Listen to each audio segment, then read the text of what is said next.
La communauté économique des États de l'Afrique de l'Ouest, CEDEAO, a désigné l'ancien président nigérien Mahamadou Issoufou comme son médiateur au Burkina Faso. La décision a été prise à l'issue du 6e sommet extraordinaire de la conférence des chefs d'État et de gouvernement de la CEDEAO tenu samedi 4 juin à Accra, au Ghana, et consacré à la situation sociopolitique au Burkina, en Guinée et au Mali. Le médiateur de la CEDEAO au Burkina a dirigé le Niger de 2011 à 2021. À titre de rappel, la conférence des chefs d'État et de gouvernement a réitéré sa ferme condamnation du coup d'État du 24 janvier 2022 et décidé de maintenir la suspension du Burkina Faso de toutes les instances de la CEDEAO jusqu'au rétablissement de l'ordre constitutionnel.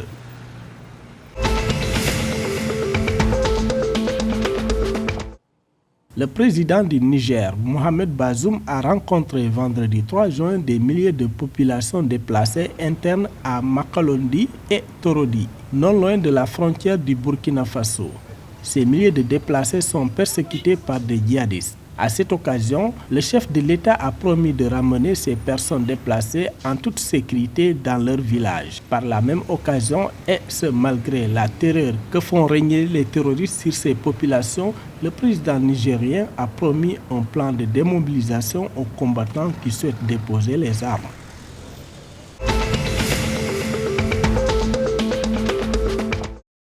Le gouvernement ivoirien veut capter d'importantes devises par la transformation locale de son cacao. Lors d'une cérémonie d'hommage des producteurs de café-cacao au président Alassane Ouattara samedi 4 juin à Yamoussoukro, le Premier ministre Patrick Achi a déclaré que l'État s'est engagé à développer un réseau d'usines de transformation des fèves de cacao.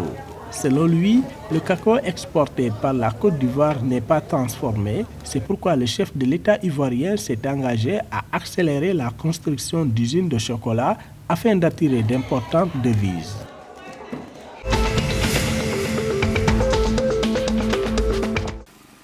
En plus de l'or, du diamant, le Mali servira bientôt le monde en lithium. Les travaux de construction sont lancés par une mine à Goulamina, dans le sud du pays.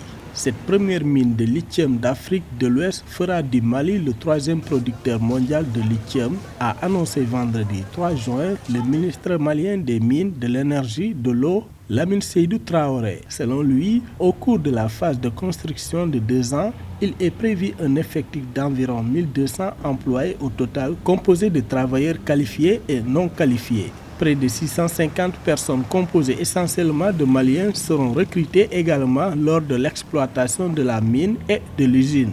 Le gouvernement malien souligne que la construction de cette mine coûtera plus de 160 milliards de francs CFA.